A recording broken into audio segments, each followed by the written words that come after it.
Can you, should I talk to that? Stand up and talk to that. Yeah, I think the most useful.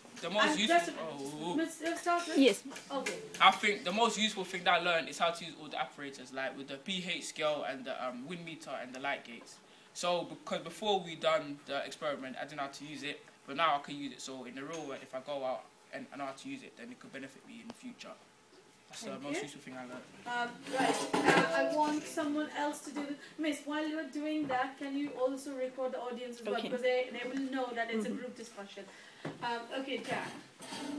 Yeah, I think the most useful thing I've learned is learn how to use the pH meter, because now in the future, if I wanted to do a bit of gardening, I'll know what place to put certain plants that will need maybe alkaline soil, and then I know to put them plants in a place where they've got alkaline soil so they can grow to be nice flowers. I want Quincy to answer this. I've learned about how to use pH scales in a park where you have limited resources, and also how to work well with a group when you have equipment that you don't know how to use, and working together to figure out how to use equipment like the wind meter and the light meter. Also, you must mention that why it was beneficial to do it in a group. What did you learn from each other to use the pH meter? Now, next one, whoever is saying, they have to include this bit as well. Can I ask you to do that?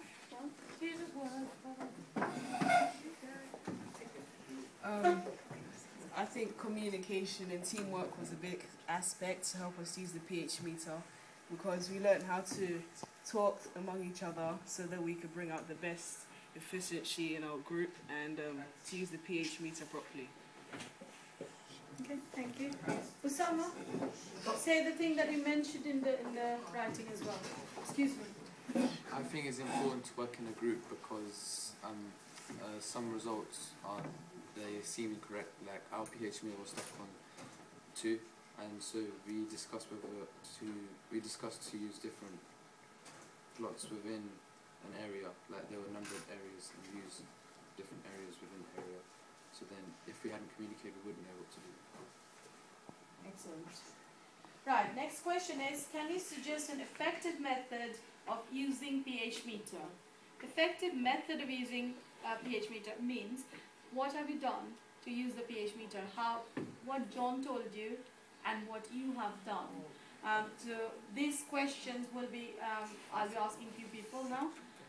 Can I start with Marcel, please? Stand up, Marcel, because you know this morning. And Miss, can you also move around your camera?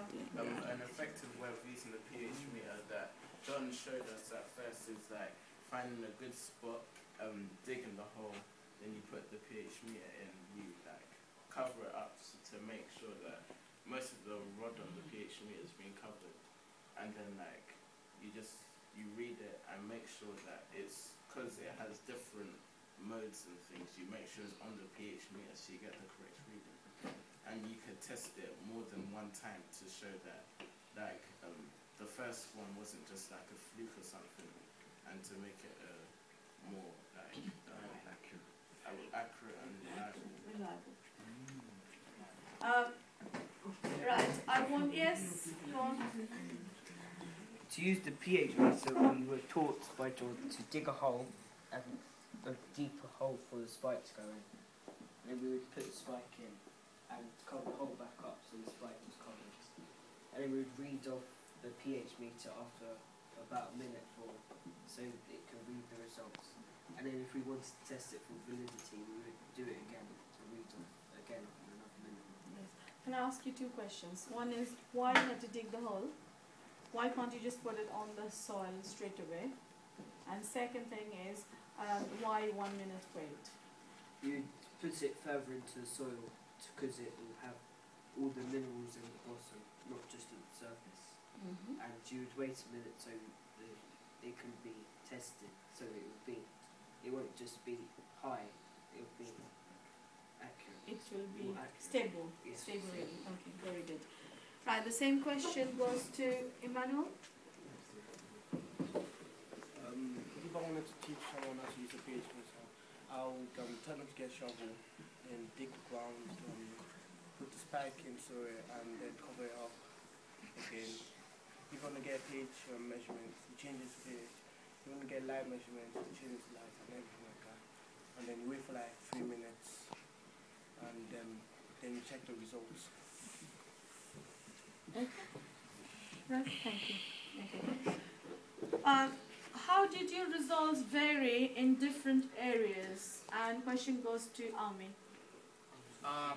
In some of the areas, the acidic level was quite high, but we learned to actually compare our scores with other groups so that we can get a varied results, and so that we can actually compare and see the difference between our group and the other groups, so that maybe we'll be able to notice that there's a pattern maybe, or that sometimes our results weren't reliable and the other groups were. So, yeah. Did you what did you find? Was it matching or it was not matching? Some parts were matching, but some parts weren't. So not matching. Okay. it was very varied. Okay, thank you. He said that there was varied results between the groups. What could be the reason for the varied results? And question goes to Marjorie.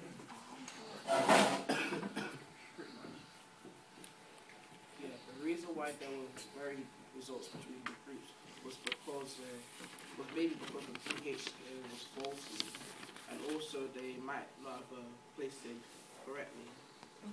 Also, the groups, they might not have double checked, so the results might not be as accurate as other groups were. So the best thing to do would probably to get the average of all the group scores to get the most reliable result. Have you heard about the human errors? Human errors means yeah. Manual error. Yeah, so probably if it was a human error, someone might have not dug it deep enough, or they might have left the rod out too much, so it couldn't get an accurate result or a stable result. Very good. Okay. Did you receive helpful advice from the mentor? Mentor was John and his team. Did you receive any helpful advice from the mentor and Danny, please? Yes, we received a lot of helpful things from John. For example, when I was holding the pH ring, I didn't dig it deep enough, so he told me to take it out again, dig it again with the shovel, stick it in, and like I was shaking my hand a little bit, he told me to stop shaking it, stop being nervous, and just like keep it still. Yeah, if you shake the pH reading also. Yeah. Shakes, yeah. Okay, very good. Any more about the advice from the mentor or each other? Okay. Yeah, the wind meter. First of all, I didn't know how to use it because I just pressed the button once and it didn't turn on, so I thought it was broken. But he showed me that you had to press it down and keep it down for a bit of time before. Okay, to get started. Okay. Thank you. Did you often communicate with your team members? Going to you. Yeah, teamwork played a huge part in our investigation because we would ask each other how we could expand on our ideas and see if we could use different methods of getting the pH or using the light gauge more efficiently. Okay. Communication with the team members, Isaac.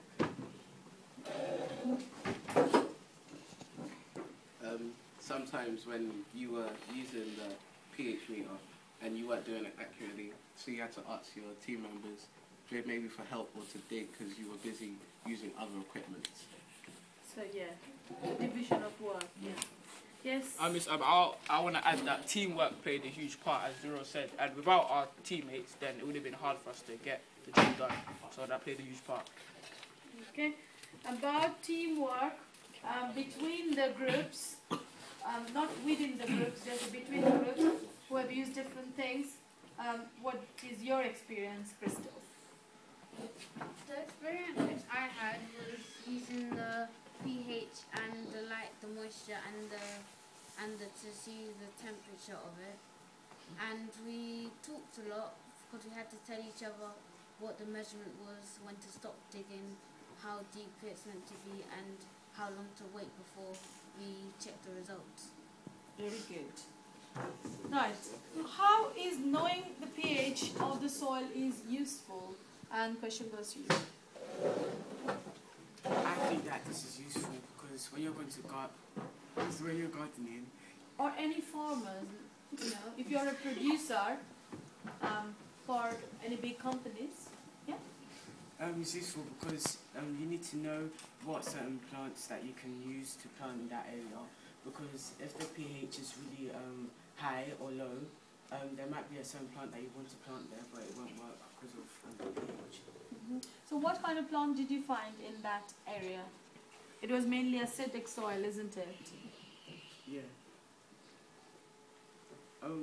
We didn't really observe what type of plants were there. We just looked at the pH, so I don't really know. You didn't know. Very good. That's fine. That's absolutely good. Any ideas? This is going a bit beyond this. Any ideas of what kind of plants are grown in acidic pH?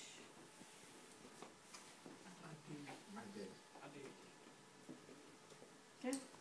I'm not exactly sure, but I think it could be grass and stinging nettles because there's usually lots around those areas. Yeah, there are lots of stinging nettles, isn't Yeah. it? Stinging nettles have got acid in it, and that's why it causes the irritation and itch. Yeah. Also, if it was like in the tropical climate, citrus fruits would grow in acidic soil due to the citric acid in the fruits. Yeah, it's a common thinking, isn't it? Yeah. They will need this acidity. Right, next question. Did you notice any pattern when using light gates? Light gates you've used to measure the light intensity. Did you find any pattern when you use the light gate? Actually, I'll ask Joel because he did not say it. Well, when we use the light gate, Stand up and talk loudly so that everybody... Well, when we used the light gate, we had a few minor problems where we couldn't use it properly. So we had to basically look at other people's results so we could That's fine. see a rough idea of those So what was the areas. intensity like The intensity of the of the wind, of the light? the light. Well, because it was kind of in a blocked off area, so not much light hit the area, so it was quite low. It was at blocked off by the big trees, plants. yes. And the trees. But further out in different areas, more light hit that area. So Yeah. Did you notice any difference between the plants growing on the ground? though there were not quite much any. Yeah, not much near the big trees, isn't it? Why? Well, I think it's because mainly there were lots of trees around that area. So if there were smaller flowers or anything, they wouldn't be able to get much nutrients to grow. Very good, that's one. What else is blocked? You said that? Sunlight is blocked. Yes, very good. Okay, now, next question is, do you have any suggestions? How can you improve? And this goes to the people who didn't answer anything. Rodney, anything that you think that we could have done to make it better? You could have tried doing the tests more than once, or you could have compared your results with other groups. That I think we have tried to do it, but what else we could have done? You could just check whether your pH meter is working properly. Or Yes, very good. Checking the equipment. Anything else about this making it better, and particularly those who didn't talk? David, anything that we can make it better? We can make it better. Well, as Rodney said, we could do the test twice to like get more accurate reading and compare the score with other groups. Yes. Or just to see if they vary. What else? We can make sure all the equipment's working like properly and ask like help. Like Okay. Any other suggestions? Okay. you can make sure you're using the equipment in the right way and you're not damaging it, and that you've actually dug a proper hole Yes. so that you get an accurate reading. From the inside of the soil. Yes. We could go the extra mile and try to pick your own spaces, as in not too far from the spaces, but a little bit like if one's in the shade, do one next to it in the sunlight, so so you can see the differences. Yeah, comparing different areas, if there is any difference. Yeah, anything else? I was about to say what Christoph said. We should look at the surrounding area, and if we see many trees and like it's really dark over there, you could expect not to be much light, and like the temperature could be a little cold. Yeah. And if you go to somewhere else sunny, if the temperature is warmer and there's If it more makes any light, difference to the... you'd know it's correct. Okay. What about the pond dipping? When we did the pond dipping, we could have done the same experiment, like pH of the soil there. Maybe it will be different, and that will give us extension knowledge, isn't it? Right, next question, and to people particularly who didn't talk.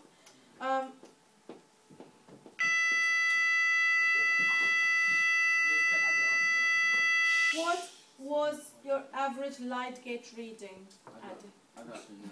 You didn't know, you've not done it. But I wasn't able to check, or we weren't able to. Why was it not working? No, my look at the camera. What wasn't working? Camera. Stand up. People are saying 7, but I'm not sure what my average time light gate meter was, because our group had some communication problems between them. They weren't able to. So what we could have done to solve it? That's a good thing. We could have communicated better and talk about what we should do, whether we should get someone else's average and try and work out ours. Excellent. Very good.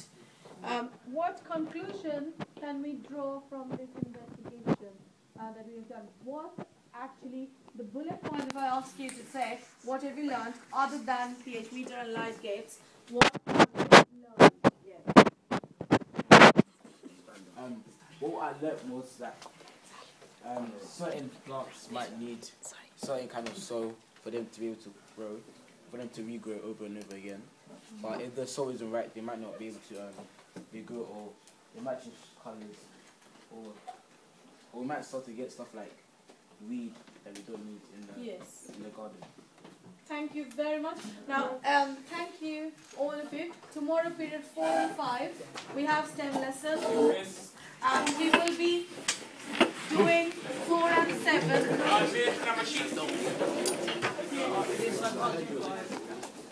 Tomorrow.